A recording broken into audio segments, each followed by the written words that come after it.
طبعا في طلبة أول ما بتلاقي أي معادلة أسية بتقوم قايلة كده أساس يساوي الأساس يبقى الأس بيساوي الأس. طب يا ترى هي دي الفكرة الوحيدة اللي موجودة في الدرس؟ وهل دي تنفع اللي أنا أحل بيها كل المسائل؟ طيب عشان نعرف الإجابة أنا اخترت لكم أهم الأفكار الموجودة في الدرس من كتاب المعاصر وهنحلها مع بعض إن شاء الله ونشوف. تمام؟ مبدئيا كده الطلبة اللي بتتلخبط بين المعادلات العادية والمعادلات الأسية، المعادلة الأسية دي من اسمها معادلة أسية، يعني الأس فيها ماله؟ مجهول. يبقى أول ما ألاقي الأس بتاعي مجهول بعرف إن دي معادلة أسية. طيب أول فكرة عندي في حل المعادلات الأسية إن أفكر كده إن أنا أخلي الأساس بتاعي يساوي الأساس، فأقول خلاص يبقى إذن الأس يساوي الأس. اتفقنا؟ يبقى دي إيه؟ أول فكرة عندي. طيب تعالي نشوف 2 أس إكس زائد 5 بتساوي 8. أول حاجة هسألها لنفسي أنت يا 8 ينفع أخليكي 2 عشان أخلي إن الأساس بتاعي يساوي الأساس؟ كلنا المفروض نكون عارفين إن ال8 دي 2 أس 3. اللي مش عارف يتفضل يحفظ معايا دلوقتي يلا. يبقى أقول له كده 2 أس إكس زائد 5 بتساوي 8 2 أس 3. فكده الحمد لله قدرت أحقق إن الأساس يساوي الأساس. يبقى في منتهى البساطة هقول إن الإيه؟ إن الأس بتاعي بيساوي الأس. يبقى إكس زائد 5 هيساوي 3. دي موجب 5 هوديها الناحية التانية بعكس الإشارة. يبقى إكس بتساوي 3 ناقص 5 فتبقى الإكس بتساوي 3 ناقص 5 سالب كام؟ سالب 2. حلو؟ طيب هنشوف المسألة التانية. 3 أس 2 إكس ناقص 1 بتساوي 1 على 27. ما تتخضش لما تلاقي 1 على 27، إيه المشكلة يعني؟ هي نفس الفكرة برضو، ودي 3 ودي 27. انت يا 27 3 أس كام؟ 27 3 أس 3. تمام؟ يبقى 3 أس 3 بكام؟ 27. يبقى أقول كده أدي 3 أس 2 إكس ناقص 1 بتساوي 1 على 3 أس كام؟ أس 3. طيب أنا التلاتة بتاعتي فين؟ التلاتة بتاعتي هنا في البسط ودي في المقام، فأنا عايزة أغير مكان الأساس. مادام هغير مكان الأساس وأطلعه فوق يبقى لو سمحت غير لي إشارة الأس. تاني عشان الحركة دي هنحتاجها كتير. لو أنا عايزة أغير مكان الأساس بتاعي أطلعه فوق أو أنزله تحت بغير إشارة الأس. فاكرين الأس السالب كان بيعمل إيه؟ قلناها في الدرس الأولاني بتاع قوى القوة، قلنا الأس السالب شقلب وشيل السالب. شقلب دي يعني إيه؟ يعني أنا هغير مكان الأساس بتاعي. حلو؟ بس يبقى 3 أس 2 إكس ناقص 1 هتساوي 3 وده موجب 3 يبقى سالب 3. كده الحمد لله الأساس يساوي الأساس. يبقى بقلب جامد أقول له الأس بيساوي الأس. يبقى 2 إكس ناقص 1 هتساوي سالب 3. دي سالب 1 هوديها الناحية التانية بالموجب. يبقى 2 إكس هيساوي سالب 3 زائد 1 يعني 2 إكس هتساوي سالب 2. هقسم هنا على 2 وهنا على 2 فيطلع إن الإكس بتاعتي بكام؟ سالب 2 على 2 بسالب 1. بس كده. تمام؟ طبعا الناس اللي بتتلخبط لما يكون عندي جمع وطرح بتخلص منه الأول. دي سالب 1 أوديها الناحية التانية موجب 1 فتبقى سالب 2. إكس قدامها 2 يبقى أقسم على الاتنين. دايما بقسم على اللي قدام الإكس يبقى الإجابة إكس بسالب 1. حلو؟ طيب تعال نشوف هنا. يلا نفس الكلام بالظبط. نقسم الصفحة كده نصين. يلا برضو أنا قلت لك أول حاجة تفكر فيها إنك تخلي الأساس يساوي الأساس. دي أول حاجة تفكر فيها. لو ما نفعش هنتعلم مع بعض نعمل إيه. هنا نفس الكلام أهو بالراحة خالص أهو. أدي 5 على 7 الكل أس 2 إكس يساوي 49 دي كلنا عارفين إنها 7 أس 2 وال25 دي عارفين إنها 5 أس 2. طيب إيه رأيكم؟ هنا 2 وهنا 2 ودي عملية قسمة صح؟ فأنا أقدر أكتبها كده تبقى 5 على 7 الكل أس 2 إكس بيساوي 7 على 5 الكل أس 2. العكس يعني هو موزع الأس أنا هلمه بس يبقى 7 على 5 الكل أس 2. وعشان تتأكد اعمل أهو وزع كده هنا وزع هنا فتبقى 7 أس 2 على 5 أس 2 يبقى أنا كده مغيرتش حاجة. طيب يا ترى كده أنا وصلت إن الأساس بيساوي الأساس؟ لأ، هنا 5 فوق هنا ال5 تحت، فمحتاجة برضه أعمل إيه؟ الفكرة دي مهمة جدا، محتاجة أشقلب وأغير المكان، ال5 أطلعها فوق وال7 أنزلها تحت، يبقى هغير إشارة الأس. حلو؟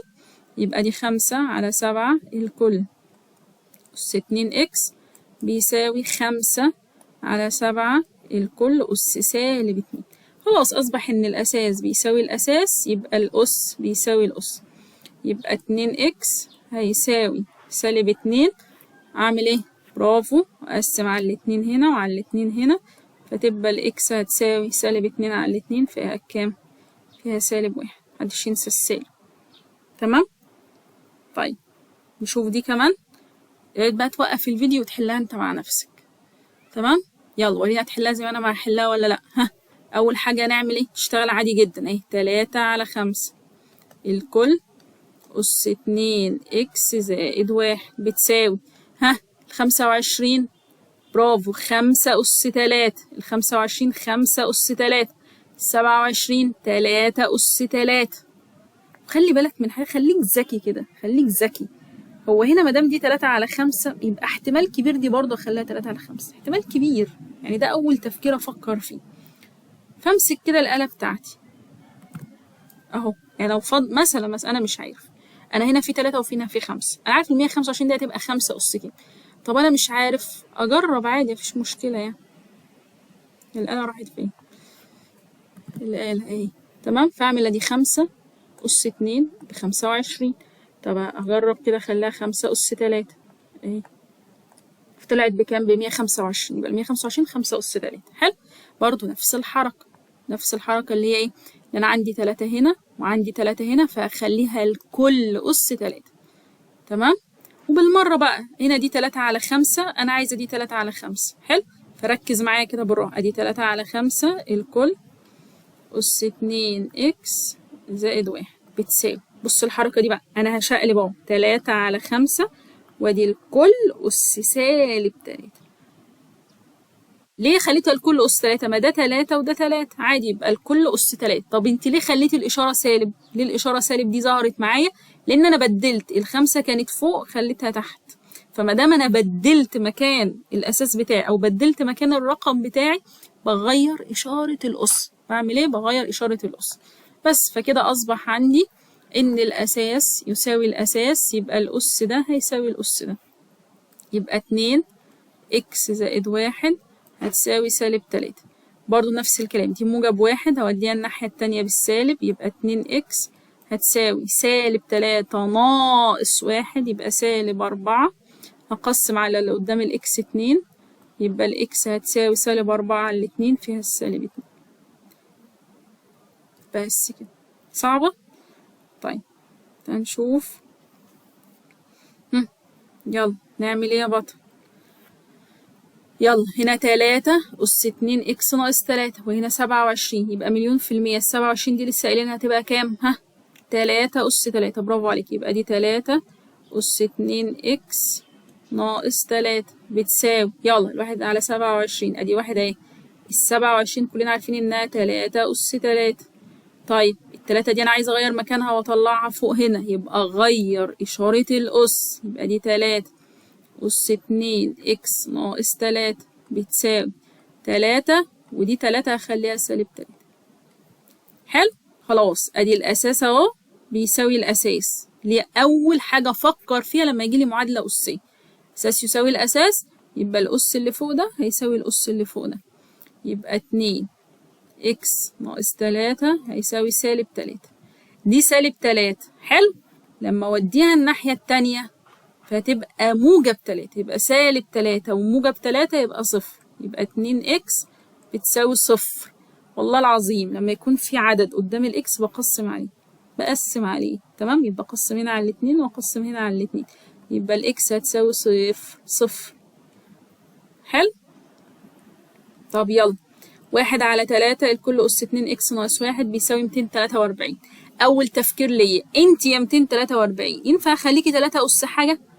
طيب احنا اخر معلوماتنا كانت 3 أس 3 ب27، معرفش غير كده، عادي هجيب الآلة بتاعتي واجرب. احنا وصلنا 3 أس، يبقى اجرب 3 أس 4. اهو، يعني الموضوع مش معقد، الدنيا سهله. 3 أس 4 ب81، احفظها بقى خلاص. الاربعه ما نفعتش، اجرب أس 5. 3 أس 5 ب 243، يبقى خلاص كده ال 243 دي لما تجيلي في اي مساله تانية اخليها كام؟ 3 أس 5. حلو الكلام. بس يبقى هنا واحد بالراحه، واحده واحده اهو، من غير عشان محدش يتلخبط. ادي 1 على 3 الكل أس 2 إكس ناقص 1 بيساوي ال 243. قلنا 3 أس كام؟ أس 5. احفظ معايا بقى 243 3 أس 5. 3 أس 5 قول 243. حلو. طيب ايه ده بقى؟ ده هنا تلت وهنا 3. ما اجريش اقول يبقى الأس بيساوي. مين قال كده؟ هما ما بقوش مش شبه بعض. هنا تلت وهنا 3، فشقلب اي واحد يعجبك. حلو، براحتكم، عايزين تشقلبوا ده تشقلبوا ده. انا رأيي شقلب ده اسهل. هنا بص هتغير لي اشاره الاتنين اكس وتسيب لي السالب 1 زي ما هو، فخلاص غير ده وخلاص. هو رقم 1 5 تخليها سالب 5. حلو، فتبقى دي تلت الكل أس 2 إكس ناقص 1 هتساوي كام؟ خلاص دي ال3 دي هشقلبها يبقى تلت، ومادام غيرت مكان الأساس هعمل ايه في الأس؟ هخليه سالب 5. حلو، يبقى مادام هغير المكان بتاع الأساس بتاعي بغير إشارة الأس، بغير إشارة الأس. كده أصبح إيه؟ كده بقلب جامد أقدر أقول إن الأساس بتاعي بيساوي الأساس، يبقى الأس اللي فوق ده بيساوي الأس اللي فوق ده، يبقى 2 إكس ناقص 1 بتساوي سالب 5. نفس الكلام أنا عندي ده سالب 1 هوديه الناحية التانية بالموجب، يبقى 2 إكس بتساوي، ركزوا، سالب 5 زائد 1 يبقى سالب 4. إكس قدامها 2 يبقى قسم على اللي قدام الإكس، قسم هنا على الاتنين وهنا على الاتنين، فتبقى الإكس عندي بتساوي سالب 2. خلي بالك والله بجد، يعني وقف الفيديو وحل انت بنفسك، انت لازم تحل بإيدك، لازم تحل بإيدك. حلو. طيب ايه المسألة دي بقى اعمل فيها ايه؟ ولا اي حاجة. انا قلت لك هي الرياضة اصلا مش مادة حفظ، انا مش بحفظ حاجة، انا عندي الاساس، لا الاساس بتاع المد او بتاع شرح المد هو ده المهم بالنسبة لي. طول ما انا عارفاه كويس فانا هقدر احل اي مسألة. ليه؟ تعالوا كده مع بعض انا احلها كأني زيكم بالظبط. انا هنا عندي 2 صح، وعندي 4 وعندي 1 على 8. طيب ده ضرب. حلو. طب ما الضرب ايه اللي انا خدته السنه دي له علاقه بالضرب؟ اللي انا عندي ضرب بالاساسات المتشابهه. لا ضرب اساسات متشابهه. طب انتي 4 ينفع اخليكي 2؟ سهله، ان الاربعه كام؟ 2 أس 2. طيب حلو، حل، مالكش دعوه صح ولا غلط، حل اللي انت عارفه ابدأ بيه وحل. اوعى ابدا شوف مسألة تقول عليها صعبة او مش هعرف احلها، بلاش نصيحة مني، بلاش. المسائل كلها مفيهاش اي حاجة خالص، كلها سهلة بإذن الله. يبقى دي الاتنين هتنزل ماليش دعوة بيه، وادي أس سالب 3 ام زائد 2، وادي في الأربعة دي خليها 2 أس 2 اهي، ادي الكل، دي الأربعة خليتها 2 أس 2، خلي بالك عليها 2 ام بيساوي. طيب ما هنا ام، ما دي معادلة أسية، عرفتي منين؟ خلي بالكم، ما هو في الامتحان مش هيقول لي دي معادلة أسية، وهنا دي معادلة أسية عشان احنا في درس المعادلات الأسية وبنحل على الدرس، لكن في الامتحان لا، أي مجهول تلاقيه في الأس اعرف إن دي معادلة أسية. فأنت يا 8 ينفع خليكي زي الاتنين؟ طب ما خلاص اعملها بالمرة، اعملها بالمرة، ايه يعني؟ دي 1 على والتمانية 2، لسه قايلين 8 2 أس كام؟ 3. حلو، بالراحة بقى، يلا انت عندك أس مرفوع لأس، اضرب من غير ما تبص. حلو، يبقى دي 2 أس سالب 3 ام زائد 2 في ادي الاتنين، 2 هتتضرب في 2 ام يديك 4 ام بيساوي، دول كلهم اتنينات. فايه رايك لو طلعنا الاتنين دي فوق وغيرنا اشارة الأس؟ يبقى دي 2 أس سالب 3. ليه؟ ما هو الفكرة ان المعادلات الأسية اول فكرة فيها بتقول أساس يساوي الأساس. يعني إيه؟ يعني لازم الأخ ده يبقى فيه 2 والأخ ده كمان يبقى فيه 2. حلو؟ خلاص الجزء ده بقى عبارة عن إيه؟ عبارة عن ضرب أساسات متشابهة. يبقى الاتنين هتتفضل تنزل، وأعمل إيه في الأسس دي؟ أجمعها. جمع بقى معايا كده وركز. سالب 3 ام زائد 4 ام. انا بجمع سالب 3 ام وموجب 4 ام فيديك ام واحده بس. تمام. طب الناس اللي بتتلخبط تعالوا بالراحه كده، انا هعملها بالراحه كده. بص سالب 3 ام اهي زائد 4 ام، انا عايزه اجمع دول، دي ام ودي ام، نزل لي الام مالكش دعوه بيها، وهات الآلة بتاعتك واكتب كده، اكتب بقى الارقام اللي قدامهم اللي هي سالب 3 زائد 4 هيديك موجب واحد، والواحد اصلا ما بيكتبش يبقى ام. حلو. طيب بيساوي 2 أس سالب 3. خلاص الأساس اهو بيساوي الأساس، يبقى استنتج ايه على طول؟ إن الأس اللي فوق ده بيساوي الأس اللي فوق ده، يبقى الام بتساوي سالب 3. يبقى المسألة سهلة جدا، سهلة جدا، بس زي ما قلت لكم حاولوا تغيروا طريقة مذاكرتكم. أنا مش بذاكر 1 زائد 1 بيساوي 2 ولازم أول ما أشوف المسألة كده أكون عارفة بعمل فيها إيه. لا أنا لازم أفكر، لازم أشوف إيه المسألة دي، إيه ليها، إيه علاقتها بالمنهج اللي أنا خدته، كده أعرف أحل أي مسألة. اتفقنا؟ طيب هنا نفس الكلام، دي معادلة أسية، عرفنا منين؟ قولوا انتوا بقى. ها برافو، إن الأس بتاعي فيه إكس مجهول، الأس بتاعي مجهول، مين إكس دي معرفهاش. فأول فكرة أفكر فيها إن أخلي الأساس ده شبه الأساس ده. أنت يا 3، لا أنت 3 أكيد مش هخليها 9، يعني أنت يا 9 ينفع أخلي الأس الكبير هو اللي بخليه زي الصغير. تمام؟ فأنت يا 9 ينفع أخليكي 3، 3 أس 2، يبقى التسعة دي أخليها 3 أس 2، وادي الكل دي ال9 اهي، وادي الأس بتاعه 3 إكس زائد 2 بيساوي، وادي ال3 مش هعمل فيها حاجة، أس إكس ناقص 1. حلو. يلا أس مرفوع لأس، ها أس أهو مرفوع لأس، اضرب من غير ما تبص. الغلطة اللي انتوا بتقعوا فيها هنا ايه بقى؟ تضربوا الاتنين في ال3 إكس، تعملوا لي كده، تعملوا لي 3 أس 6 إكس زائد 2.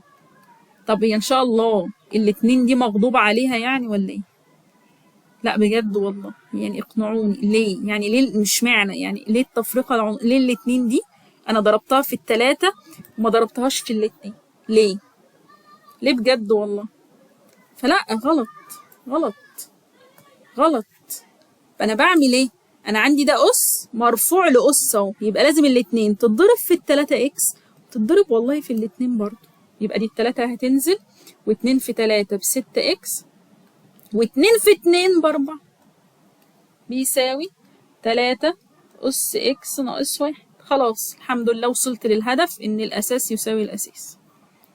يبقى نستنتج على طول إن الأس اللي فوق ده هيساوي الأس اللي فوق ده، يبقى 6 إكس زائد 4 بتساوي إكس ناقص 1. الناس اللي ما بتعرفش تحل معادلات وبقت في تالتة إعدادي ركز، أنا هنا عندي الطرفين فيهم إكس، هنا في إكس وهنا في إكس، ما ينفعش أسيبهم كده، دايما ودي الصغير للكبير. دي إكس هوديها لأختها الناحية التانية فتبقى 6 إكس، طبعا بوديها يبقى أغير إشارتها، دي موجب إكس تبقى سالب إكس بيساوي، والأخت موجب 4 دي هقوم موديها الناحية التانية بعكس إشارتها. هو على الناس اللي بتتلخبط، أنا عندي إكسات في الطرفين ما ينفعش، فالإكس الصغيرة دي هوديها لأختها الكبيرة بعكس إشارتها فتبقى 6 إكس ناقص إكس بيساوي، وموجب 4 دي هوديها لأخوها برضه أو لأختها أهو، دي سالب 1 زي ما هي لأنها قاعدة في مكانها، ودي موجب 4 تروح سالب 4. حلو. 6 إكس ناقص إكس، معايا 6 تفاحات كلت تفاحة فيتبقى لي 5، يبقى 5 إكس بيساوي سالب 1 وسالب 4 يبقى سالب 5. أقسم على مين؟ الله ينور، أقسم هنا على اللي قدام الإكس. الناس اللي بتتلخبط أقسم على ده ولا على ده؟ أنا بقسم على اللي قدام الإكس، إكس دي قدامها 5 يبقى بقسم على ال5. حلو. يبقى الإكس هتساوي سالب إيه؟ سالب 1. تمام؟ تمام؟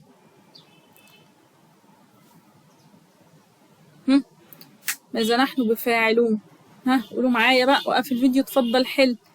ها تاني اسم الصفحة كده، يلا هنعمل ايه؟ 3 ولا 4 مش هعمل فيها حاجة، يبقى انزل كده بسم الله اهو، 3 على 4 الكل أس 5 إكس زائد 1 بيساوي التسعة دي كلنا عارفين إنها كام؟ الله ينور، 3 أس 2 على 16 4 أس 2. طيب ناس هتقول لي مش معنى يا مس عملتي 16 4 أس 2؟ ما هي 16 2 أس 4. تاني عشان نفهم احنا بنعمل ايه. 16 دي تمشي 4 أس 2 وتمشي 2 أس 4. ليه بقى انت قلتي لي 4 أس 2 وما قلتليش 2 أس 4؟ عشان احنا هنزعل وهنجيب ناس تزعل دلوقتي. سبب بسيط جدا، هو هنا عندي كام؟ 4. فايه علاقة الاتنين؟ ليه هكتب 2 أس 4؟ انا هنا عندي 4، فانا هشوف ال 16 دي 4 أس كام. اتفقنا؟ طيب اوعى تنسى اوعى تنسى اوعى تنسى اوعى تنسى ايه بقى؟ ان دي 9 على 16 3 أس 2 على 4 أس 2، في قوس اهو، الكل أس 3 إكس ناقص 2. حلو الكلام؟ طيب يلا، يبقى دي 3 على 4 الكل أس 5 إكس زائد 1 بتساوي، يلا خلي بالك هنا 2 وهنا 2، يبقى أقدر أخليها كده 3 على 4 الكل أس 2 وعليها أس كمان أهو اللي هو 3 إكس، مش الإكس مرهقة شوية، 3 إكس ناقص 2. حلو؟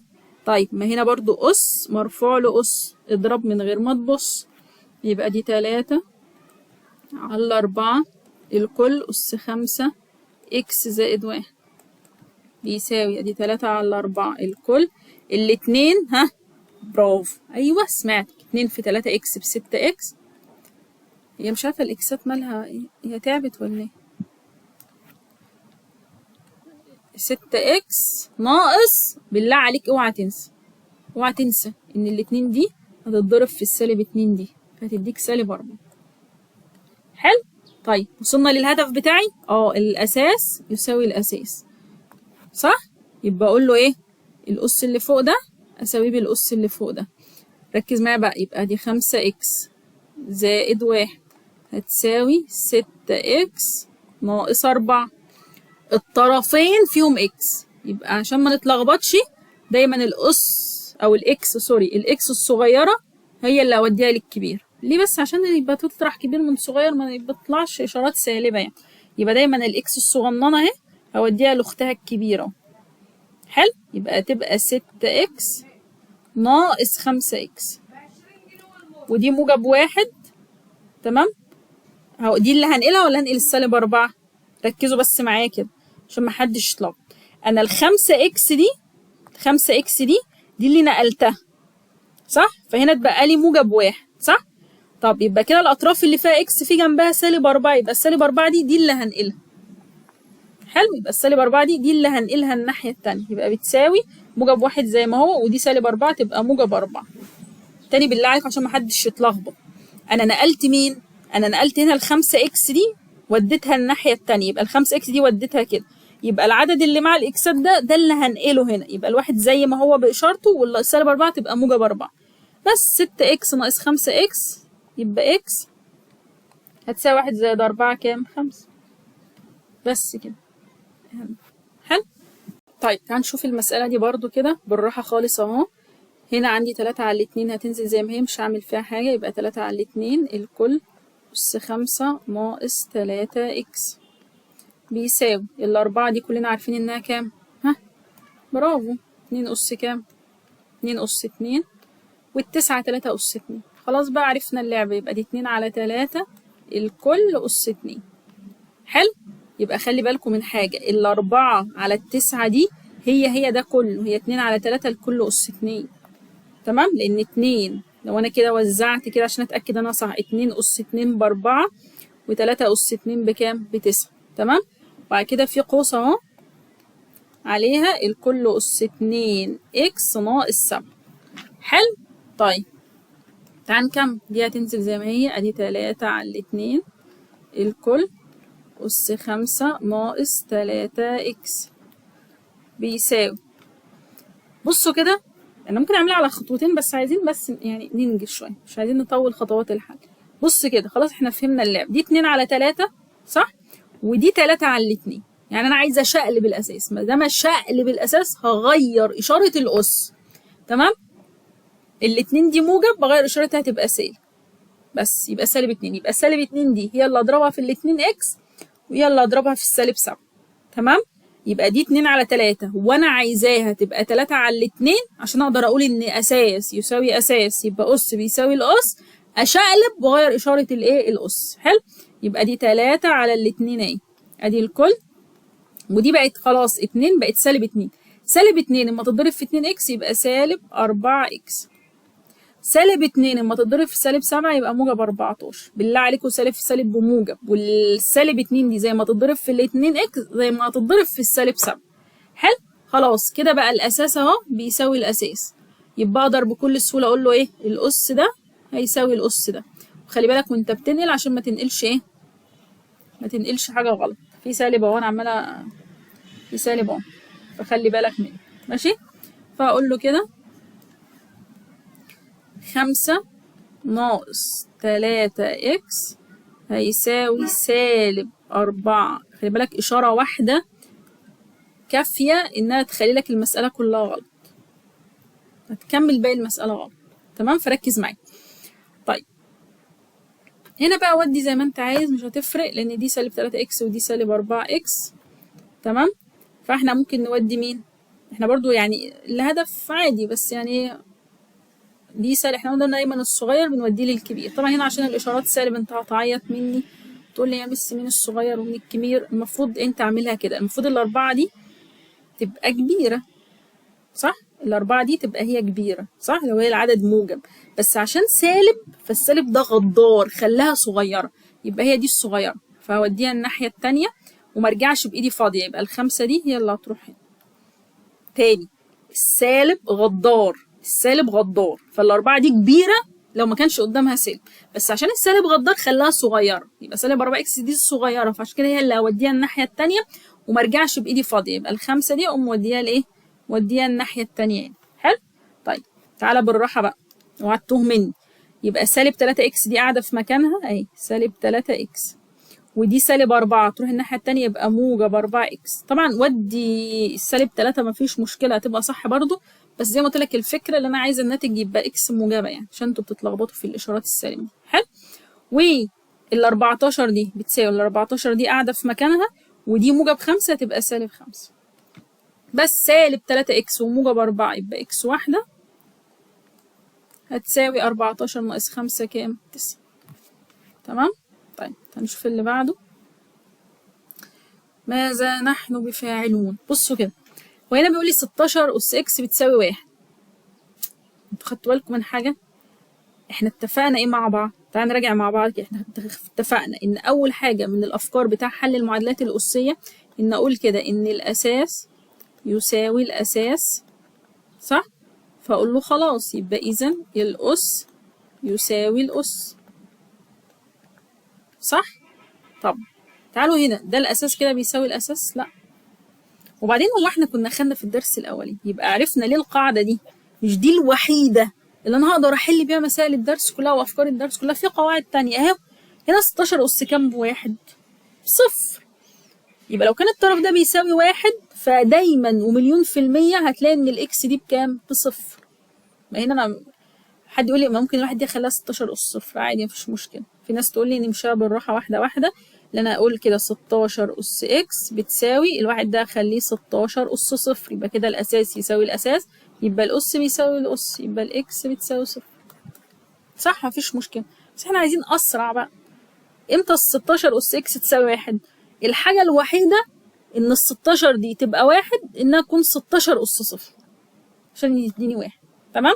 طيب هنا ولا تتخض ولا أي حاجة. يا مس ده 2 هخليها 7 ازاي؟ مالكش دعوة. حل ازاي؟ أنا عندي هنا ضرب، فيبقى 7 أس إكس زائد 2 دي تتفضل تنزل بتساوي الاتنين هتنزل، ده ضرب يعني أجمع إكس وسالب إكس، قال لا ده بقت صفر، بقت صفر. ف2 أس صفر بكام؟ بواحد. يعني كأن المسألة دي بالظبط كده، عشان طبعا بس هو بيضحك عليك أهو. أدي 7 أس إكس زائد 2 هتساوي 1. طب هي 7 أس كام بواحد؟ خلاص 7 أس صفر، فلازم الأس ده يساوي صفر، يبقى إكس زائد 2 هتساوي صفر، ومنها الإكس بكام؟ بسالب 2. حلو؟ يبقى في حالة برضو إن الأساسات بتاعتي لقيتها مختلفة، أهو الأساسات مختلفة أهو، يبقى الأس بتاعي بصفر. ركزوا بقى معايا. يبقى تاني قاعدة، إن أنا لو عندي أي عدد أس وقال لي اللي هو بيساوي واحد، لو لقيت الطرف اللي على اليمين ده بيساوي واحد، بعرف على طول إن الأس بكام؟ بصفر. إن الأس بصفر. برضو لو الأساسات اختلفت يبقى برضو الأس بصفر. لو لقيت الأساس لا يساوي الأساس يبقى الأس بتاعي بكام؟ بصفر. أهو بصوا كده، هنا الأساس أهو 7 ودي 5. 5 أس كام ب7؟ مفيش. والسبعة 5 أس كام برضو؟ مفيش، صح؟ فالأساسات هنا مختلفة. فما دام حضرتك الأساسات اختلفت يبقى 100% الأس ده بصفر. بس يبقى إكس هنا بتساوي صفر. ليه؟ عشان 7 أس صفر بواحد و5 أس صفر برضو بواحد، ففعلا أقدر أقول إن الواحد بيساوي الواحد. يبقى لما الأساسات تكون مختلفة اعرف إن الأس بتاعك بصفر. حلو؟ طيب تعالوا هنا برضو نفس الكلام، بيساوي واحد، يبقى 100% الأس ده بكام؟ بصفر. بس خلي بالك، بس هنا أس مرفوع الأس اضرب، فأنا هضرب القوس ده في القوس ده، فبدل ما اقعد اضرب الإكس في إكس في إيه الأول في إكس في إكس في إكس تربيع، وسالب 3 في 4 بسالب 12، وإكس في 4 ب4 إكس وسالب 3 إكس، وأجمعهم. ما بالراحة بس، بالراحة بس عشان تبقى بتحل بذكاء كده. في ناس ممكن خلاص أس مرفوع الأس هتضرب، فتقول 5 وتضرب الإكس في الإكس والسالب 3 في ال4 وحاصل ضرب الطرفين وحاصل ضرب الطرفين، والآخر تفوجئ بقى إن الواحد ده هيبقى 5 أس صفر. أو قلنا اللي أنا هساوي كده كده الأس بصفر، قلنا ما دام هنا الطرف اليمين فيه واحد يبقى خد الأس وساويه بالصفر. هتفاجئ إن أنت عندك معادلة من الدرجة التانية، ظهر لك إكس تربيع في الموضوع، فهترجع تاني تحل فيطلع لك نفس القوسين. طب وعلى إيه اللفة دي كلها؟ على ايه اللفه دي كلها؟ خلاص انا لقيت هنا واحد، يبقى هعرف ان الاس بتاعي بصفر على طول. اول ما تلاقي، وده قاعده كده، اول ما تلاقي الاخ اللي على اليمين ده بيساوي واحد ودي معادله اسيه، اعرف ان الاس ده بصفر بس. فانت عندك اس مرفوع الاس هتتضربوا، بس هتضربهم تقعدهم جنب بعض كده عشان تبقى اسهل، يساويهم بالصفر. ليه بقى؟ لأن احنا خدنا قاعدة بتقول لو عندي قوسين مضروبين في بعض وبيساوي صفر، يبقى يا إما القوس الأولاني بصفر إكس ناقص 3 بتساوي صفر، يا إما القوس التاني بصفر إكس زائد 4 بيساوي صفر. فهنا هطلع إن إكس بتساوي 3، وهنا هطلع إن الإكس بتساوي سالب 4.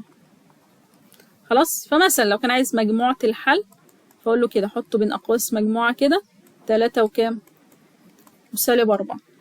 فعلا، لان حتى اصلا ممكن يجيبها بمجرد النظر من غير اي خطوات. ما هو 5 اس صفر فهتبقى بواحد، او ده اللي يكون هو اللي بصفر فيبقى برضه بواحد، يبقى هنا 3 وهنا سالب 4. يبقى بالله عليكم ما دام الطرف اليمين هنا بيساوي واحد يبقى على طول ان الاس ده بيساوي صفر. فلو لقيت قوس او سوري اس مرفوع لاس، خلاص اضربهم بالشكل ده، خليهم اقواس مضروبه في بعض من غير ما تضرب وتقعد تفك وتوجع دماغك. حلو؟ طيب ايه المسألة شكلها يخض دي؟ ولا أي حاجة، تعامل عادي جدا. تعامل عادي جدا. التسعة دي يا ترى هسيبها 9 زي ما هي ولا أفكها؟ ها؟ طيب الناس اللي هتقول لي هفكها، صح؟ هتفكها 3 أس 2. هل ال25 دي أو الخمسة دي أقدر أخليهم 3؟ يعني هيظهر لي 3 في الموضوع؟ لأ، فخلاص سيب الأخت دي زي ما هي. يبقى دي 9 أس إكس تربيع ناقص 2 إكس زائد 1 هتساوي 25 أس إكس دي سيبها. ليه هسيبها؟ لأن أنت عندك برضو 5 أس 2 ب25 فتطلع 25 أس إكس، يبقى دي الخمسة أو خلاص عايز تخلي ال25 دي 5 أس 2 وكمان مرفوع على إكس، يبقى الاتنين هتبقى 2 إكس وتحت في 5 أس 2 إكس. لا ده بدل ما يجيبها لي بيساوي 1 قاعد يلف، فعادي يبقى دي 25 أس إكس و5 أس 2 ب25 والإكس أسيبها أس إكس زي ما هي. فدي طارت مع دي، مع السلامة. اوعى بقى تقولي طارت وتكتب لي صفر. أنا عارفة والله. لا، هو اصلا مفيش حاجه اس حاجه بتساوي صفر. مفيش حاجه اس حاجه بتساوي صفر دي اساسا. تمام، هو اقل اس اللي هو الصفر، و9 اس صفر بواحد مش بصفر، فصفر دي من رابع المستحيلات اللي هي تطلع. تمام، امال ايه؟ واحد. اما اقسم اي حاجه على نفسها بواحد، تيجي تقسم اي حاجه على نفسها يديني واحد. تمام، يبقى اصبح كده ان 9 اس اكس تربيع ناقص 2 اكس زائد واحد تساوي واحد. خلاص، مادام هنا بيساوي واحد يبقى اتفضل اقول له ايه؟ برافو، ان الاس ده بيساوي كام؟ بيساوي صفر. مادام الطرف اليمين بيساوي واحد، ليه؟ هو الحالة الوحيدة 9 أس كام بواحد؟ مفيش إلا صفر، ما هي 9 أس صفر، يبقى مكان الأس ده المفروض يكون فيه صفر، فأقول له كده يبقى إكس تربيع ناقص 2 إكس زائد واحد بتساوي صفر. دي أصبحت معادلة من الدرجة التانية. الشاطر واللي بيعرف يحللها من تانية إعدادي تمام. اللي مش عارف بقى يتفضل أمر الله يجيب يجيب الإيه؟ الآلة. تمام؟ طيب جبنا الآلة اهو، تعالى نحلها. بنحلها ازاي؟ ادي مود، نختار 5 اللي هي ايكويشن، دي اكس تربيع يبقى نختار 3. نكتب المعاملات بالتربيع. اكس تربيع دي قدامها واحد، نلعب بقى. اكس تربيع دي قدامها واحد، فاكتب واحد يساوي البي اللي هو اللي قدام الاكس سالب 2. خلي بالكوا الاكس قدامها سالب 2، فنكتب سالب 2 يساوي، والسي اللي هو الحد المطلق بموجب واحد واقول يساوي. تمام، واعمل يساوي كم؟ الاكس بواحد. خلي بالكوا، لا سيبكم من المينيمم فاليو، خلي بالكوا اللي هو طلع لكم قيمه اكس واحده بس. بصوا كده، المينيمم دي سيبكم منها بس دلوقتي. انا دلوقتي طلع لي كام اكسايه؟ اكس واحده بس، حتى ما كتبليش اكس واحد واكس اتنين. ما دام اكس كده يعني هو قيمه واحده. ليه؟ لان المقدار ده لو احنا فاكرين هو ده مقدار مربع كامل، ده مقدار مربع كامل، يعني ده كده كان اصله، او لما اجي احلله كان هيبقى اكس ناقص واحد، سوري زائد ولا ناقص وموجب واحد، يبقى سالب واحد، لان باخد اشاره الاوسط خلي بالكم. يبقى اكس ناقص واحد الكل تربيع يساوي صفر. طب حد يقول لي طب انا مش فاهم انت بتعملي، انا ناسي مش فاكر. بالراحه كده، بالراحه. ما دام طلع لك قيمه واحده على الاله، ماشي، انزل تحت كده اكتبها شويه كده. دي اكس بتساوي ايه؟ صح ايه؟ بس في خطوه هنا هزودها بس. دي اكس بتساوي واحد، صح؟ انا عايزه ادخل الواحد ده جوه عشان يبقى جنب الاكس، فاعمل ايه؟ فاقول له كده، اعمل قوس واحط يبقى اكس ناقص واحد واقفل القوس. طيب انا مفيش الا اكس واحده بس، خلاص يبقى احط قوس لكل تربيع كده بيساوي صفر بس. طب ليه هو طلع لي قيمه واحده؟ لان المقدار ده اصلا مربع كامل، ده مربع كامل كنا بنحلله قوس لكل تربيع، باخد جذر الاول وجذر الايه الاخير واحط اشاره الايه الاوسط. ماشي، يبقى تاني انا طلع لي على الاله كام؟ اكس بتساوي واحد. هسيب سطر كده واقوم كاتبه له كده اكس بتساوي واحد، اهي دي الاجابه بتاعتي. طب انا عايزه بقى الخطوه عشان ما نقش عليها، او اعمل قوس وما دام قيمه واحده يبقى الكل تربيع، واكس ودي ادخلها جوه يبقى سالب واحد. ماشي. طيب تعال نشوف دي كده. بيقول لي 4 اس اكس تربيع ناقص 9 بيساوي واحد. خلي بالك الطرف اليمين اهو بيساوي واحد، ودي معادله اسيه، يبقى الاس بيساوي صفر، الاس بيساوي صفر، يبقى اكس تربيع ناقص 9 بيساوي صفر. دي سهله بقى، ده فرق ما بين مربعين كان بيتحلل ازاي؟ قوسين كده بيساوي صفر. دي اكس تربيع فاكس واكس، ده سالب واحد سالب واحد موجب، والتسعة عارفين انها 3 في 3. لو مش عارف باخد جذر التسعة. ماشي، بس يبقى يا اما القوس ده بصفر او القوس ده بصفر. حلو، فيقول له كده يا اما اكس ناقص 3 بتساوي صفر، يا اما اكس زائد 3 هي اللي بصفر. فهنا هيطلع لي ان الاكس هتساوي 3، وهنا هيطلع لي ان الاكس بتساوي سالب 3. وخلي بالكوا طالع لي قيمتين، طالع لي قيمتين نخلي بالنا. حلو. طيب تعالوا هنا اسم الصفحة اهو بالراحة كده. برضو انت اللي انت عارفه اعمله. هنا نص وهنا 2. طب نعمل ايه؟ حد يقول لي هنا نص وهنا 2. ما هي سهلة، ما انا النص دي اقدر اخليها 2، صح ولا انا غلطانة؟ ازاي؟ قولوا انتوا بقى ازاي. اشقلب واغير دي تبقى ايه؟ تبقى سالب. حلو، يبقى دي الاتنين اهي. تمام، مادام غيرت مكان الاساس هغير اشاره الاس، مادام غيرت مكان الأساس غير إشارة الأس. إكس تربيع دي موجب، هتتفضل سالب إكس تربيع. حلو؟ تعالى بس نمسح دي عشان ما تتلخبطوش. سالب إكس تربيع. حلو؟ بالله عليك بالله عليك أنا بقول لك غير إشارة الأس، فأنا لازم أغير إشارة الإكس تربيع ناقص 4 كلها. إكس تربيع موجب خليتها سالب، دي سالب 4 خليها موجب 4. بالله عليك وأنا بغير الإشارة كلها، إشارة الأس كله، بغير إشارة الأس كله. إكس تربيع بقت سالب إكس تربيع، سالب 4 بقت موجب 4 بيساوي أدي 2 أهي، الكل أس إكس تربيع ناقص 4. الحمد لله هنا خلاص الأساس أهو بيساوي الأساس، يبقى أقدر أقول له بكل ثقة الأس بتاعي هيساوي الإيه؟ هيساوي الأس. يبقى سالب إكس تربيع، شايفة برضه مرهق، يبقى سالب إكس تربيع زائد 4 هتساوي إكس تربيع ناقص 4. حلو؟ طيب وبعدين هنا سالب إكس تربيع وهنا إكس تربيع، هعمل إيه؟ ركز معايا، دايما اهو السالب هو اللي يوديه، فهودي السالب ده الناحية التانية بالتسهيل بس اهو، ده اوديه الناحية التانية، فهنا إكس تربيع ومرجعش بإيدي فاضية، يبقى دي هتروح كده. حلو؟ يبقى دي إكس تربيع زائد الإكس تربيع هيساوي دي اللي موجب 4 زي ما هي، ودي سالب 4 تبقى موجب 4. إكس تربيع زائد إكس تربيع 2 إكس تربيع، 4 و4 8، الاتنين قدام الإكس تربيع قدامها 2، يبقى أقسم على كام؟ على الاتنين، فتبقى إكس تربيع 8 على الاتنين فيها كام؟ يلا 4، يبقى إكس تربيع بتساوي 4. قول لي أنت بقى يبقى الإكس بكام؟ أيوه تقول لي 2 وهجيب عصاية. هي إكس تربيع يبقى باخد موجب وسالب الجذر. بالله عليك اوعى تنسى بقى، اوعى تنسى إكس تربيع لازم موجب وسالب الجذر، مادام إكس تربيع يبقى موجب وسالب جذر 4، مادام إكس تربيع موجب وسالب جذر 4. أنا أصلا حلها المسألة دي عشان خاطر موجب والسالب. ماشي؟ إكس تربيع يبقى موجب وسالب. حلو؟ لو بتتلخبط على فكرة أقول لك، لو بتتلخبط ودي الأربعة دي الناحية التانية، فتبقى إكس تربيع ناقص 4 بيساوي 0، بقت فرق ما بين مربعين.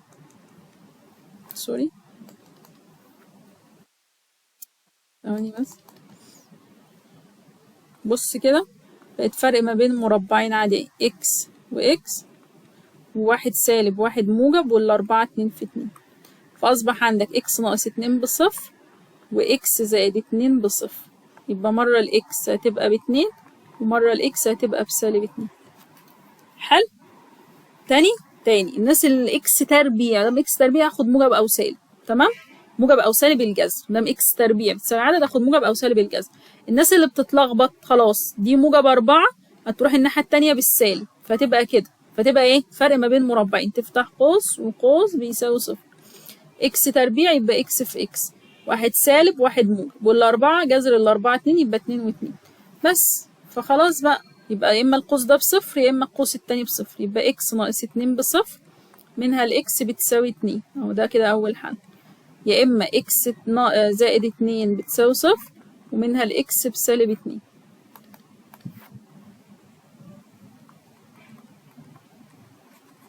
يا الإكس مش راضية تظبط يعني، اسمها علي.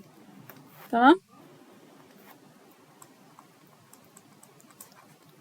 ماشي، يبقى فعلا حليناه موجب 2 وسالب 2، اوعى تنساها عشان جالك في الامتحان.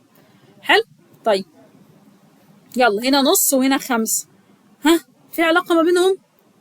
ركز بقى، هنا الأساسات مختلفة، فاكر في المسألة دي واحنا بنحلها؟ هي راحت فين؟ اهي كانت 7 أس إكس بتساوي 5 أس إكس، ال5 عمري ما أعرف أخليها 7 صح؟ ال5 دي عمري ما أعرف أخليها 7 ولا ال7 أخليها 5، خلاص مادام الأساسات اختلفت يبقى الأس بصفر، مادام الأساسات اختلفت الأس بصفر، مادام الأساسات اختلفت يبقى الأس بصفر. تمام؟ طيب ناس هتقول لي ايه ده بقى، دي 2 إكس ناقص 1 ودي 1 ناقص 2 إكس، أنا إن شاء الله هساوي مين اللي بالصفر؟ هنعمل ايه؟ قالك هنستخدم القاعدة دي. خلي بالك احنا أول قاعدة خدناها إن لو كان الأساس يساوي الأساس فكنا بنقول ايه؟ إذن الأس هيساوي الأس. حلو. طيب القاعدة التانية اللي لازم تحطها في دماغك واوعى تنساها أبدا أبدا أبدا، إن العكس بقى، لو كان الأس يساوي الأس، لو الأس بتاعك لقيته بيساوي الأس بتاعك هتعمل إيه؟ قالك هيبقى في طريقين تمشي فيهم. إيه الطريقين دول؟ هتقول كده يبقى الأساس يساوي الأساس أو الأس بيساوي صفر.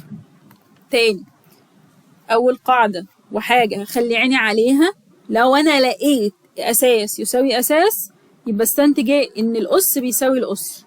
طيب تاني قاعدة أخلي بالي منها، إن لو الأس بقى لقيته بيساوي الأس أستنتج إيه؟ إن الأساس بتاعي ده هيساوي الأساس، يا إما الأس بتاعي بصفر. تمام؟ يا إما الأس بتاعي بكام؟ بصفر. حلو؟ فأنا الأول المسألة دي هو هنا إيه؟ الأساس مش بيساوي الأساس، فأبص للحالة التانية إن الأس بيساوي الأس. بس هل هنا الأس بيساوي الأس؟ لأ، فأنا هظبطهم الأول. تمام؟ وبعد كده أقول إن الأس بتاعي بيساوي كام؟ بيساوي صفر. هنا لو خدتوا بالكم في المسألة دي، هنا كان الأس بيساوي الأس أهو، هنا إكس وهنا إكس، فيا إما الأساس بيساوي الأساس، فهنا الأساس مش بيساوي الأساس، يبقى الأس بتاعي هو اللي بكام؟ هو اللي بصفر. تمام؟ فلازم الأساس يساوي الأساس. سوري، لازم الأس يساوي الأس. تركزوا بقى معايا كده، قلنا إيه؟ لسه قايلين أهو لازم الأس يساوي الأس. لو لقيت الأس بيساوي الأس همشي في طريقين، يا إما أقول إن الأساس بتاعي بيساوي الأساس، يا إما أقول إن الأس بيساوي صفر. فالأول هنا أول قاعدة أساس يساوي الأساس، هل أنا أعرف أخلي النص بخمسة أو الخمسة بنص؟ لأ، يبقى خلاص يبقى أقول إن الأس ده يساوي الأس ده. تمام؟ طيب ده بيساوي ده، أنا أقدر أخليهم بيساووا بعض. ليه؟ هنا الاتنين إكس موجب، هنا سالب، الواحد ده سالب موجب، هشقلب أساس وأغير إشارة الأس. تاني أنا هنا لازم أخلي الأس يساوي الأس عشان أقدر إيه؟ أطبق القاعدة بتاعتي.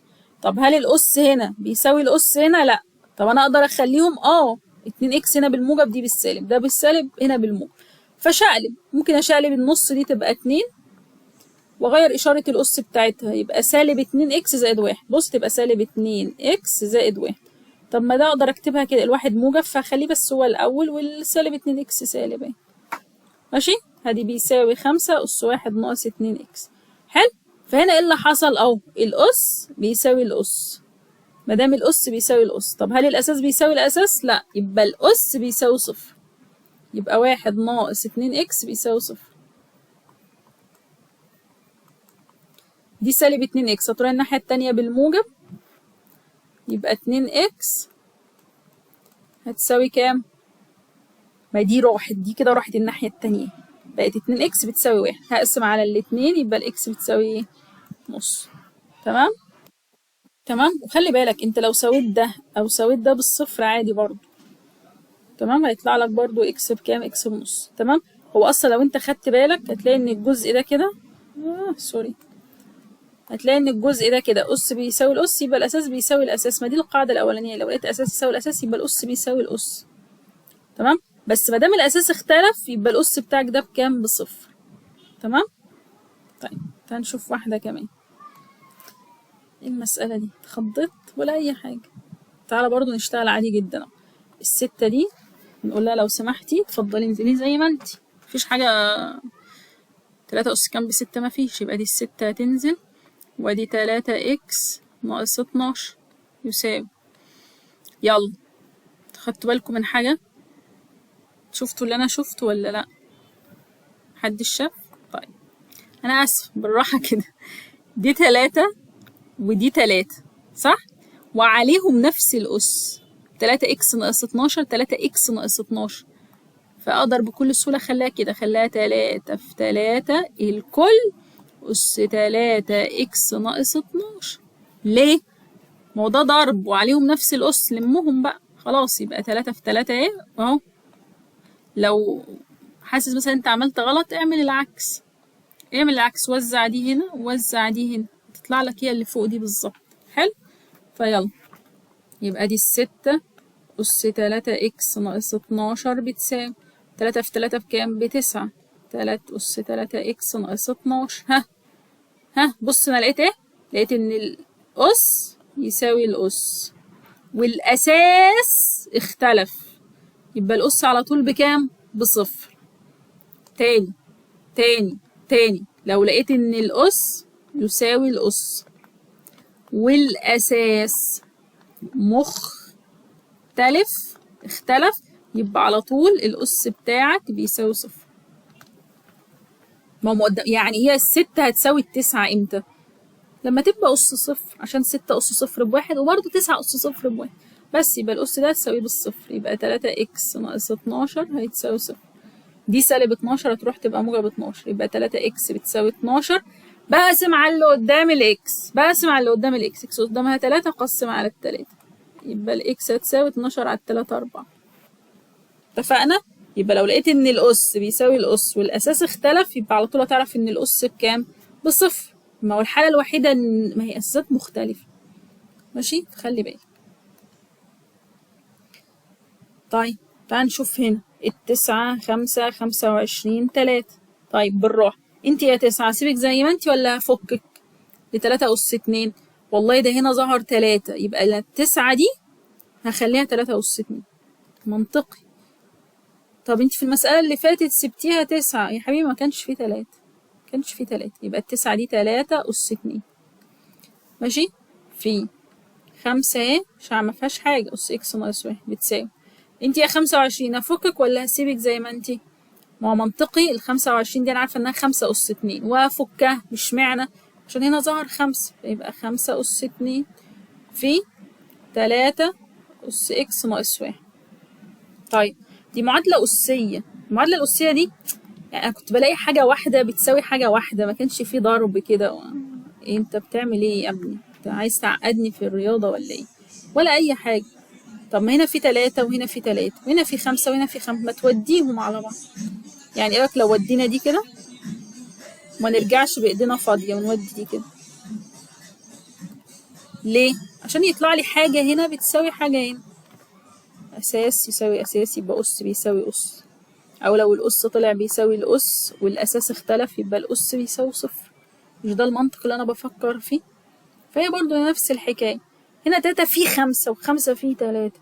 طب إيه ده بقى؟ لأ، فخلاص أنا هودي كل اللي شبه بعضه أوديه مع بعض، بس خلي بالك ده هنا ضرب فيروح اسم، فركز معايا بقى.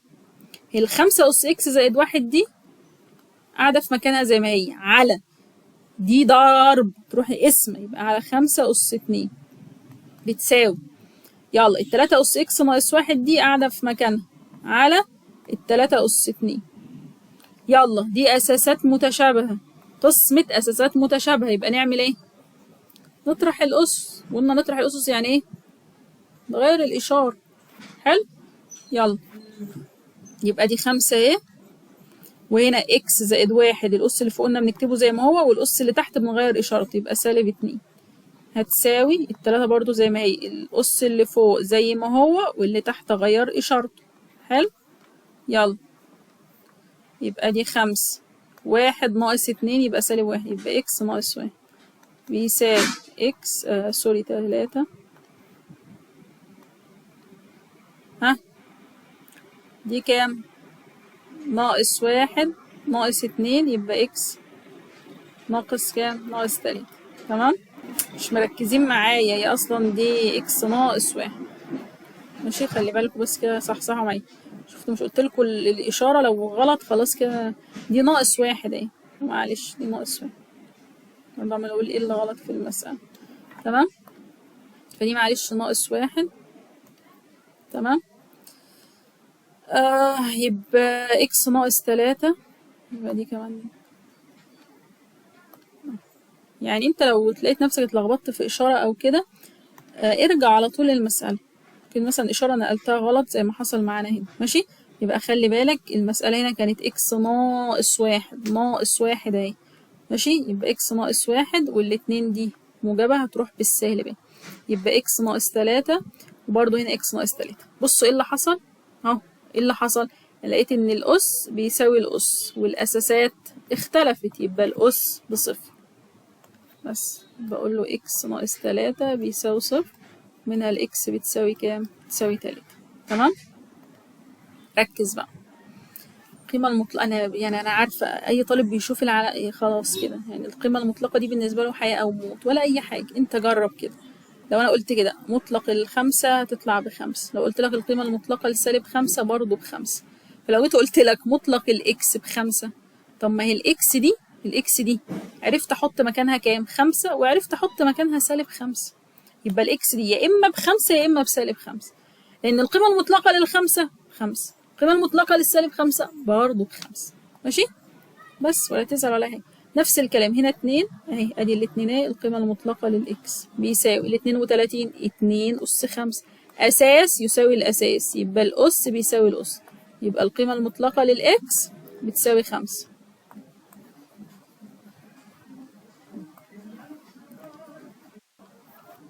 يبقى القيمة المطلقة للإكس هتساوي 5. خلاص، يبقى اخد العدد ده واقول اللي هو ايه؟ موجب وسالب بس. يبقى الإكس هتساوي موجب أو -5. بالله عليك وركز، لأن القيمة المطلقة لل5 برضه ب5، القيمة المطلقة لسالب 5 برضه ب5. خلي بالك في تركاية. لو جت سالب، يعني مثلا هنفرض اللي هي لو كانت جاية كده 2، القيمة المطلقة للإكس اهي بيساوي 1 على 2 أس 32. حلو، ركز معايا بقى كده. هنعمل ايه؟ عادي جدا، ادي الاتنين القيمة المطلقة للإكس اهي، صح؟ بيساوي 32 دي أنا عايزاها 2، فأغير مكان الأساس، يبقى أغير إشارة الأس، يبقى كام؟ يبقى 2 أس -5. حلو؟ ركز بقى. فهتقول ايه؟ أو الأس يساوي الأس، يبقى دي الأساس بيساوي الأساس، يبقى القيمة المطلقة للإكس هتساوي -5. قيمة مطلقة طلع عدد سالب؟ ده مستحيل. لما تدخل لها 5 هتطلع لي 5، لو دخلت لها -5 تطلع لي برضه موجب 5. فبالتالي هنا لو طلب مجموعة الحل يبقى مجموعة الحل فاي. بالله عليكم ركزوا، يبقى مجموعة الحل فاي. مفيش القيمة المطلقة إكس بتساوي عدد سالب، دي مستحيل أصلا. فبالله عليك خلي بالك، القيمة المطلقة للإكس بتساوي عدد موجب، خلاص يبقى تكتبه بالموجب والسالب. طب لو لقيته عدد سالب، مجموعة الحل فاي فاي فاي. طيب الفكرة دي برضو اتكلمنا عنها كتير السنة اللي فاتت. 3 أس إكس زائد 3 أس إكس. بص أنا كنت أقول لك 2 زائد 2 زائد 2. طب ما ده لما كنا نقول 2 زائد 2 زائد 2 قلنا إيه؟ قلنا إن تكرار الجمع بيتحول لإيه؟ لضرب. فهنا مين اللي اتكرر؟ 3 أس إكس، صح؟ يبقى دي 3 أس إكس في ادي ضربة اتكررت كم مرة؟ 1 2 3 4 4 مرات بس، بيساوي 36. ما هنا 2 زائد 2 زائد 2 كنت انا بعمل لها ايه؟ ادي الاتنين اهي واتكررت 3 مرات، يبقى 2 في 3. برضه هنا 3 أس إكس هي اللي عمالة تتكرر، فقمت كاتبة 3 أس إكس. كررت كم مرة؟ 1 2 3 4 4 مرات بس. 3 أس إكس قدامها 4، اتفضل اقسم لي هنا على 4 واقسم لي هنا على 4. يبقى 3 أس إكس بتساوي 36 على 4 9. 9 برافو. 3 أس 2 يبقى 3 أس إكس بتساوي 3 أس 2. أساس يساوي أساس، يبقى الأس بيساوي الأس. يبقى الإكس بكام يا بطل؟ هي الإكس مش قول الإكس ب2 بس كده. تمام. في المسألة دي كده أهي 2 أس إكس تربيع هتنزل 2 أس إكس تربيع على 16 دي كلنا عارفين إنها 2 أس 4 وعلى إكس، يبقى 2 أس 4 إكس بيساوي 32 دي 2 أس كام؟ 2 أس 5. حلو. خلاص هنا أساس وأساسات متشابهة، هنا 2 وهنا 2، ودي قسمة يبقى قسمة أساسات متشابهة، صح؟ يبقى أنزل الاتنين واحدة، الأس اللي فوق أكتبه زي ما هو، واللي تحت أغير إشارته، يبقى -4 إكس بيساوي أدي 2 أس 5. بس بعد كده خلاص قلنا هنعمل إيه؟ أساس يساوي الأساس، يبقى الأس يساوي الأس، يبقى إكس تربيع ناقص 4 إكس يساوي 5. دي خلي بالك، بص بقى هنا إكس تربيع وهنا إكس وهنا عدد، يبقى لمهم كلهم كده في الشمال. تمام. وتبقى دي معادلة من الدرجة التانية، يا إما تحلها مع نفسك يا إما تحلها بمود 5 3 زي ما خدنا في الترم في بسم الله الرحمن الرحيم، زي ما خدنا في إيه؟ في تانية إعدادي. تمام. يبقى هنا إكس تربيع وهنا اكس وهنا عدد، لمهم كلهم في طرف واحد وخلي الطرف التاني بيساوي صفر. يبقى اكس تربيع ناقص الأربعة اكس ناقص الخمسة بيساوي صفر. براحتك بقى، يعني عايز تعملهم بالآلة تعملهم بنفسك مفيش أي مشكلة. يعني هنا مثلا تعالى نعملهم كده من غير الآلة، أو هفتح قوس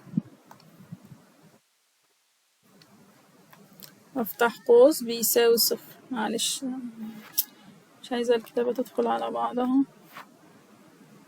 هنمسح ده كمان. هفتح قوس بيساوي صفر. ماشي. يلا دي اكس تربيع، فهحط هنا اكس وهنا اكس. يلا الخمسة واحد، بشوف عددين حاصل ضربهم خمسة وطرحهم بأربعة، ده سالب اهو، يبقى طرحهم يدينا أربعة. فواحد في خمسة بخمسة وطرحهم أربعة. الإشارة هنا ايه؟ سالب، صح؟ يبقى الكبير زي الأوسط، يبقى الخمسة دي سالب ودي ايه؟ موجب. بس فيبقى يا إما إكس زائد واحد بيساوي صفر ومنها الإكس هتساوي سالب واحد، يا إما إكس ناقص خمسة هتساوي صفر ومنها الإكس هتساوي كام؟ خمسة. يبقى أنت عندك إجابتين. طب أنا عايزة أتأكد من الآلة الحاسبة. ثواني. نرجع لمود 5 3 يلا الإكس يبقى واحد يساوي، ثواني بس، واحد يساوي، وبعد كده كام؟ سالب أربعة يساوي سالب خمسة يساوي. فالإكس الأولى بخمسة زي ما احنا مطلعين، والتانية بسالب واحد اهي، خمسة اهي ودي سالب واحد اهو. تمام. طيب يلا هنا أس مرفوع لأس. ناس هتقول لي ايه؟ أنا مش هضربهم في بعض، أنا هسيبهم كده زي ما انتي ما قلتيلي. تمام. بس الأول تعالوا بالراحة كده. يبقى دي 3 أس إكس ناقص 2 أس إكس زائد 2. ماشي سيبهم بس عشان أعرفك، بس المسائل مش بتتحفظ.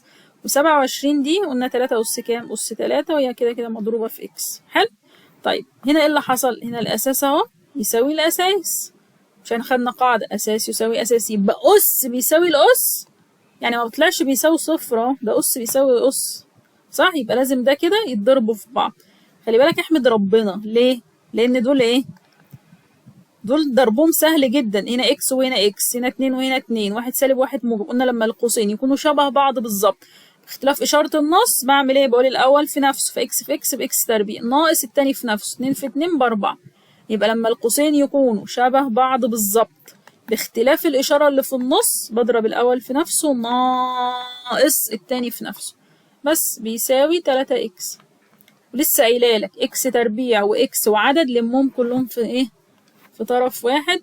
يبقى اكس تربيع ناقص 3 اكس زائد لا السالب 4، خلي بالك هي سالب برضه، لان انا ما وديتهاش في حته. انا السالب الموجب 3 اكس دي اللي نقلتها، عشان كده غيرت اشارتها. حلو. يبقى اكس تربيع ناقص 3 اكس ناقص 4 بيساوي صفر. تمام. هفتح قوسين اهو بيساوي صفر. يلا هنا اكس وهنا اكس. يلا لا الأربعة، شوف عددين حاصل ضربهم 4، فواحد في 4 ب4 وطرحهم 3. طرحهم عشان هنا ناقص، دي ناقص يبقى الكبير زي الأوسط والصغير عكسه. بس يبقى إكس زائد واحد بتساوي صفر، ويا إما إكس ناقص 4 بتساوي صفر. حلو. بس من هنا هتبقى إكس بتساوي سالب واحد، ومن هنا إكس هتساوي 4. حلو الكلام. طيب هنشوف بقى آخر مسألة معانا كده. بيقول لي يوجد قيمة n. طيب تعالوا بالراحة خالص اهو، بالراحة خالص. ال8 دي أنا عارفة إنها 2 أس 3. حلو. يبقى دي 2 أس 3، دي ال8. أو تعالى ننزل تحت شوية كده اهو، نكتب هنا مثلا ال8 دي 2 أس 3، صح؟ دي ال8 أدي الكل أس 3 n. بالراحة اهو. في ال16 دي كنا عارفين إنها 2 أس 4، ودي عليها الكل اهو أس إن زائد 1 صح؟ على 32 دي كنا عارفين إنها 2 أس 5 ودي الكل أهي أس 2 إن بيساوي 2 أس 7. الحمد لله مش هعمل فيها حاجة. يبقى دي أول خطوة. تمام. بعد كده عندي أس مرفوع لأس، يبقى اضرب من غير ما تبص. أس مرفوع لأس اضرب من غير ما تبص، يبقى بتساوي اهي 2 هتنزل 3 في 3 ب9 إن في الاتنين هتنزل بالله عليك والأربعة تتضرب في الإن يبقى ب4 إن، والأربعة تتضرب في الواحد يبقى بموجب 4، وهنا 2 هتنزل الخمسة تتضرب في الاتنين إن يبقى ب10 إن بيساوي 2 أس 7. خلاص بقى شيلوا اللي يساوي دي مادام في يساوي. حلو. طيب انت شفت اللي انا شفته؟ رجعنا اهو للدرس الاولاني 2 2 2 يبقى نعمل ايه؟ هنزل 2 واحدة اهو، هنزل 2 واحدة الأس اللي فوق. خلينا بس بلون تاني. 2 واحدة ايه ماشي. الأس اللي فوق ده ينزل زي ما هو بالظبط، ادي بإشارته 9 إن زائد 4 إن زائد 4، والأس اللي تحت بعكس إشارته اللي هو سالب 10 إن بيساوي كام؟ بيساوي 2 أس 7. ركز بقى معايا، ركز معايا عشان التجميع عارفة بتتلخبطوا فيه. هنا 9 إن صح؟ وهنا موجب 4 إن. 9 و4 كام؟ 13. 13 ناقص 10 يبقى 3 إن. يبقى اللي فيهم إنات بجمع. 9 و4 13. 13 من 10 كام؟ 3 زائد 4. حلو؟ تمام. يبقى اللي فيهم إنات جمعتهم ودي زائد 4 بيساوي 2 أس 7. الحمد لله. هنا ايه اللي حصل؟ أساس يساوي أساس، يبقى الأس هيساوي الإيه؟ الأس هيساوي الأس بس.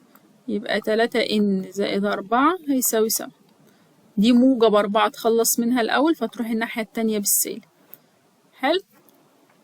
يبقى 3 إن هتساوي 7 ناقص 4 يبقى 3 إن إن شاء الله يساوي 3. يبقى الإن هتساوي كام؟ 1. يعني ده كله عشان يعرفني إن الإن ب1.